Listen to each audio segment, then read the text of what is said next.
Hello, ladies and gentlemen, and welcome to another episode of Explode Your Expert Business Show. And today we have an incredible guest, Mirna Selsler. She has been an entrepreneur all her life in industry like real estate, leadership, consulting, you name it, she's done it. And now she started a new nutritious burger that is going to revolutionize the plant-based food market. And being vegan myself, I cannot wait to hear more Okay, about it's good. It's good. What Mirna has prepared for us and taste it as well. Now, Mirna, welcome to the show. How are you doing today? I'm doing really well, Simone. Thank you so much for having me. This is going to be fun. I was really excited about this interview because I remember we connected through like Mhm. a few common friends and programs that we are part of together. And Yes. the more we got to know each other, and the more I got to know your story, and it left me speechless. Ooh, I cool. so I wanted to have you on the show because not only for what you're creating, but how that came about. So Yeah. tell us a bit more about like your background and like how did you like grow up and the business that you've run. Okay. Well, I grew up in small town Alberta, Canada, like in a really like a population of 1,200 town. I went to university and I ended up getting a degree in home economics, thinking that I would become a counselor because I specialized in what's called family studies, which is sort of like social work. But I had to take lots of foods and nutrition and food science courses to get that degree. And when I graduated at 21, I realized that nobody was going to listen to me about being a social worker because I didn't know anything at 21. So pretty much right after that, I went into commercial real estate, doing commercial real estate sales and leasing. Then a couple of years later, I started a residential real estate company, did real estate for about 10 years, sold it, consulting for 10 years, then another real estate company. And I sold that one about 4 years ago. And I really like the leadership and the visionary parts of that. But last May, I was going for a walk with a friend, COVID style, and she was talking about they were wanting some kind of eco product for an Amazon store. Oh, I better back up a bit. So 2 years after, no, 3 months after I sold my business, I was diagnosed with breast cancer. And so from about June and July, I'm figuring it out. And then I go through a number of different surgeries and like a lumpectomy to see if they can get it. They don't get it, da, da, da, da, da. And after interviewing a bunch of women about their experience with breast cancer, it seemed to me that the best solution because was to have a double mastectomy, although I only had cancer in one breast, because it seems like 5 or 8 years later, you get it. So I thought, I'll just be done with this. No more anesthetic, no more surgeries. And did that during my recovery. I went to stay with some friends who were vegan because my friend had cancer and she was convincing me that I should. So I thought, what the heck? It's kind of fun. Well, It's an interesting before way to. before we move on that, Okay. I'm curious to know how did you take the process of being diagnosed and going to double mastectomy? How was that for you at that time?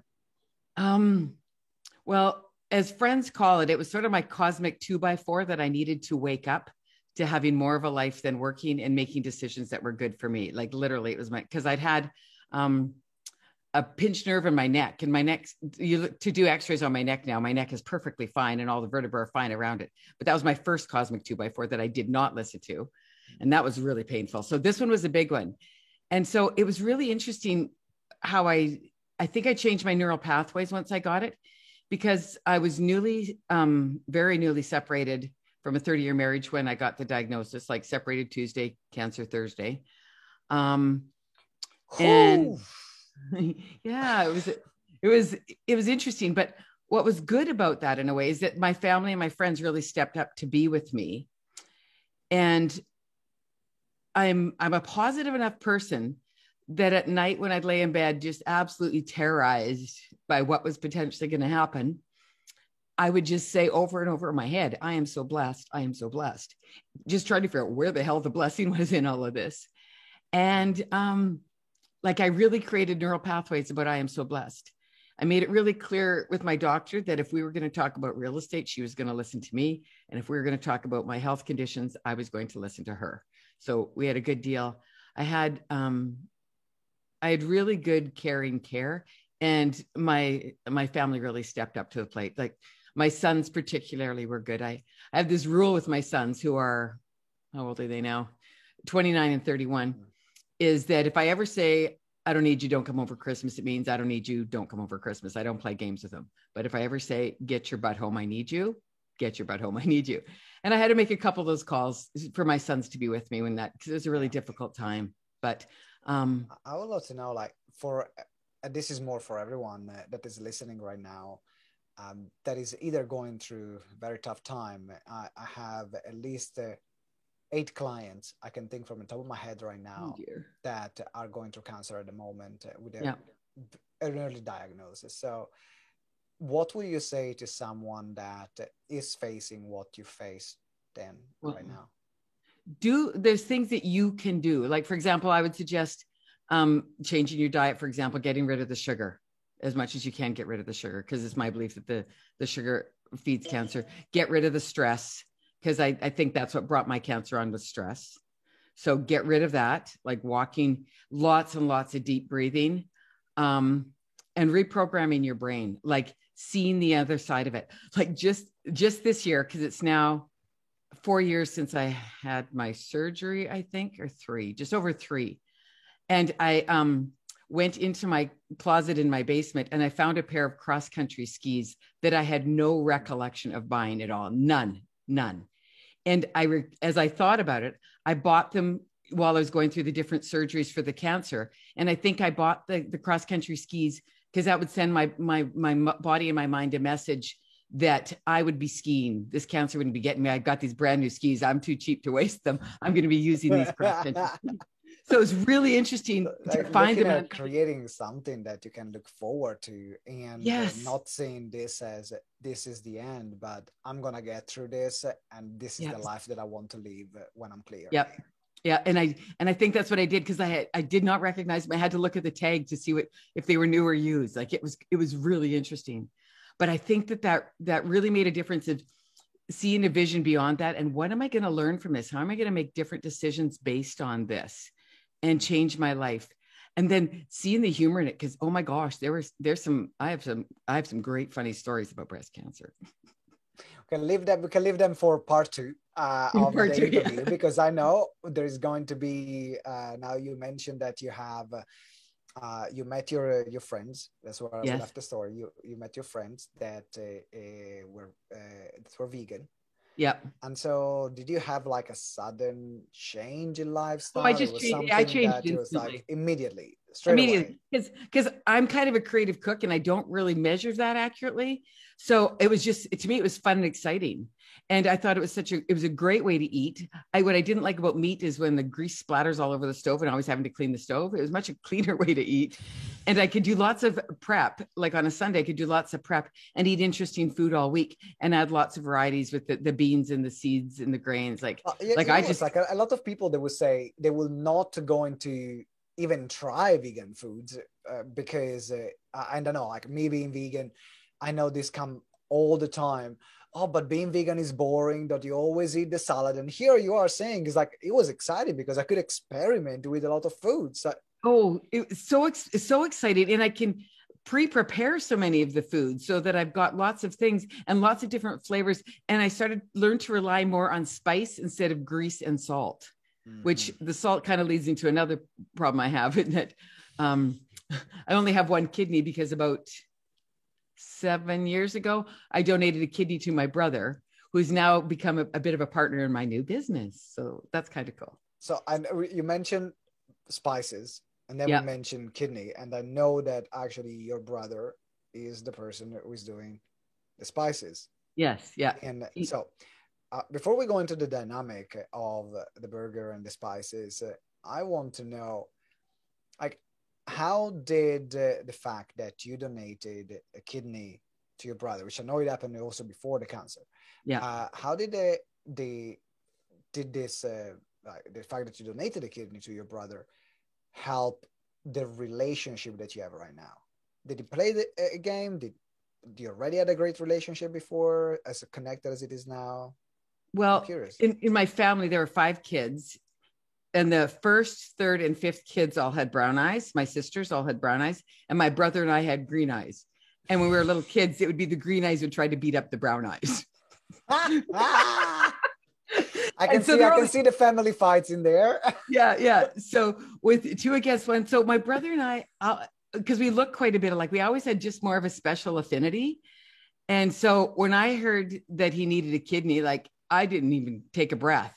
And I just said, like, I'm giving you, like, I'll do whatever I've got to do. Because his kids were in high school at that time. And I wanted him to see his kids graduate from high school. They've now graduated from university. So it's really pretty cool. But one of the funny things that my brother says is that when it's kind of gross, but whatever, he thinks about me every time he pees because he can pee. He can pee because of me. But it's like, I like harassing him, and I love reminding him that he really, really owes me. Like, hey, don't play too hard. You owe me. Like, you're alive.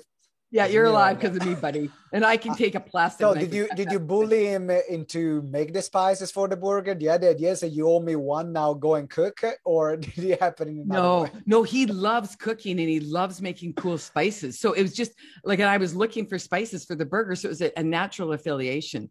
And it's interesting because it's really got him excited about life again, because he's been in the same job for a number of years, and to have this new adventure is really shifting his life, and it's certainly shifting mine. And it's causing us to connect more frequently. So it's fun to be back in closer relationship with them, because we live about 12 hours apart. So how did the idea of the burger came about in the first place? Well, we started with a label you can read, ingredients you can trust, all seeds, nuts, and grains bread.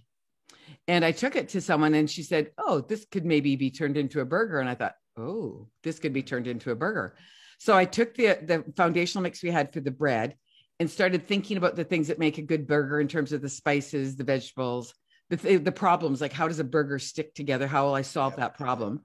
And so I don't know, it just sort of downloaded to me, and I came and I did it, altered a few things, made things bigger, higher quantities or less quantities.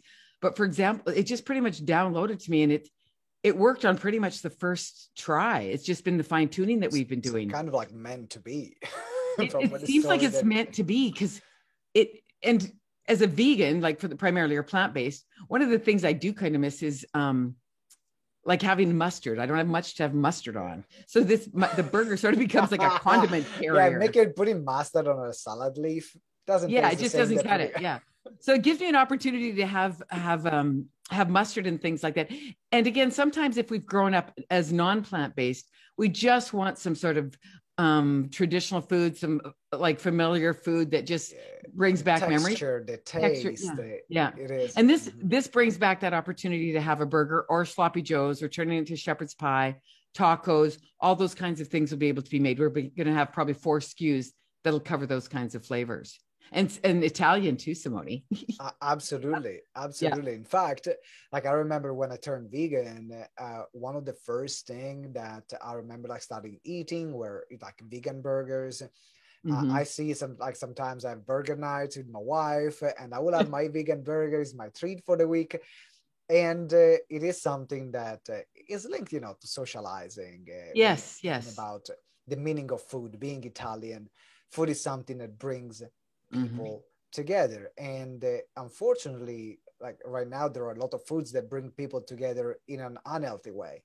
Yeah. But what if and that's one of my goals. Bring people together in a healthy way. Yeah. So that's one of my goals, actually, is not just to make the burger, not just to make the bread, but to build community around the burger and the bread. For example, Zoom has become so popular. Like I really want to design Friday night Zoom parties where everybody's got their little package. We all have a glass of wine and talk, and then they go away and make it, and then come back and we reconvene and we share how we've created it, because some people are turning them into curry. Another fellow turned his into meatballs. Somebody make really interesting garlic bread, cheese bread, pizza based. It's like very hearty, but a pizza base. So just to go away and form community about the one product that's really, really good for you and turn it into all kinds of other things, I think it'd be like having a kitchen party, but we'll be doing it via Zoom. That would be so cool. That's something that I totally would do, because now you can see how other people are cooking it, what other recipes there are. It gives you ideas on how to use the burger and the patty in different ways. Yeah. That's genius. I love that. Yeah. And I think that's a great blend for everyone that if you're thinking about the vegan community, Mm-hmm. then how we can like be together and share recipes, but at the same time as well about the non-vegan community, because I Yeah. know that right now is a growing trend Yeah. for people that they might eat maybe like they're still eating meat or fish, but now they're reducing the meat intake with and looking at some substitutes. Did you find the same as well? Yes. And like the burger is also going to be keto vegan, not just vegan. So keto vegan, because there's nothing to eat in that class of food. And one of the other things that people Can can you do, explain what keto vegan is for the keto means keto non-technical that vegan, are listening to the show? higher protein, low carbs, like Mhm. very, very low net carbs. I just changed the recipe on Sunday, so I'll be getting the exact calculation of net carbs. But low net carbs, high protein, and really nutritious, high fiber. Um, oh, what were you saying that I wanted to talk about? Keto, vegan. Oh, I know. Again, to take this mix, you could take this mix and blend it with some ground beef or ground pork and extend it, because those two, actual meat products are getting quite expensive. And this would add nutrition and flavor. And so you could have the best of both worlds. So you could, if you were feeling like it, you could transition a bit more into the plant-based without going whole plant-based, because it's hard for some people to go whole plant-based. And I never encourage anybody to do what I did cold turkey, because they're probably not that interested in It works in for cooking. some. It works for some. I remember I went vegetarian cold turkey, Mm-hmm. but to become vegan, it took me from vegetarian to vegan a good like 3 years, 2.5 to 3 years of going back and forth because cheese, like getting rid of the craving for cheese and so on. Yeah, And if you're thinking about the journey with food, it is a very personal journey. It is a very it, intimate journey that we have it with is. ourselves, because food is one of the first experiences that we have in life. So there are so Yeah. many memories, there's so many emotions Mm-hmm. that are attached to food. And what we're saying here is that you don't have to have either one or the other. No, you don't. And Maybe like you can I have actually both. am more of a faux vegan, because occasionally, like if I'm having a really nice glass of red wine, I just might want a little piece of cheese, and I allow myself that because it's so good with the red wine. But 90% of the time I'm vegan. But and I'm and not going to say you'll never have cheese, Myrna, because because then it I'll ain't gonna probably happen, want it is it? more. So, And but that's so for true for everyone that is listening right now or is watching. Then you can find your own element on yes, how you integrate a more plant-based diet into a diet that already works for you, and having something tasty. That's what I found is actually mm-hmm. one of the easiest way to integrate new food. Or if you already are vegan, for example, is something that becomes a celebration, because now you're gonna have something tasty that is there, and it reminds you of that almost like comfort food without Yes, the guilt of, oh, I know yeah. that this is not good for my body, but I'll do it anyway. Yeah. No, this is super good for your body. Like it's crazy good and crazy filling. Like, and what I find too about being plant-based in the nutritious food, the cravings go away because your body's so satisfied with the good food that you're putting in it. Like you don't crave the bad foods anymore. Like I've become indifferent to them. But I'm curious now, like from the because I know you had like Martin came into the equation as well. Yes. Yeah. And Uh, Martin's a chef and he's had a good experience in food manufacturing of power bars, actually. So this is a far simpler product than that. and what is Martin adding? Because from no, you had the original idea.